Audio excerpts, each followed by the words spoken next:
Akekho ngenankinga njengoba sila wazi. Yebo. Isiqalile ini? Inkinga yempilo. Ngeke kube kuhle konke.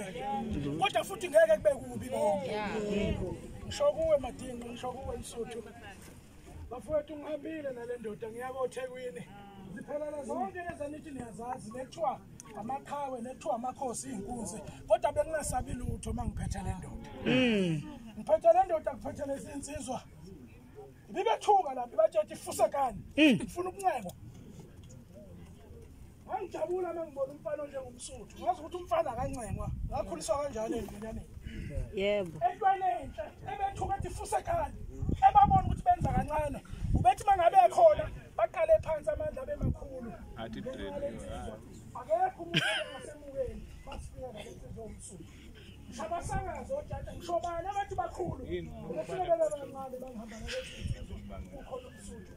Ngisho ukuthi ke njengamanje kulesigaba kusekhona okwethu. Asikuthathe sikunikele yandoda. Iyona eyazi ngoMsuthu. Iyona eyadweba isikhathi ukuthi ngesikhathi namhlanje kuyoba kanje ukuthi kuze kanjani ngabuphi ubuhlungu nangani. Kodwa sibekiwe isikhathi ukuthi sizoba ngaka. Yebo. Nathi silindwe yesebe. Yebo. Noma ungahlakanipha kangakanani noma ungathi Uzophela. kodwa nawe ulindwe yesakhe isikhathi. Awusho ukuthi hamba kahle Msuthu. Ukwenzile okuhle emhlabeni ukulwile ukulokuhle. Siwofakazi thina ebuhleni bakho.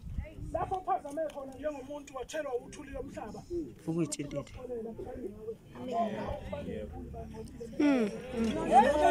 Hayi.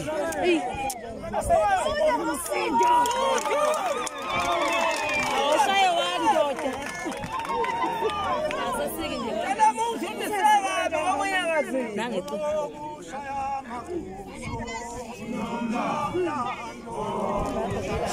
Seni. Basini.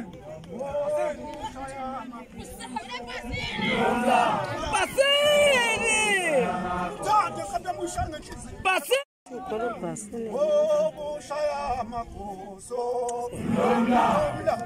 Oh, Shaya Makoso. Nomla. Uhlala Basini.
Uthelile kodwa.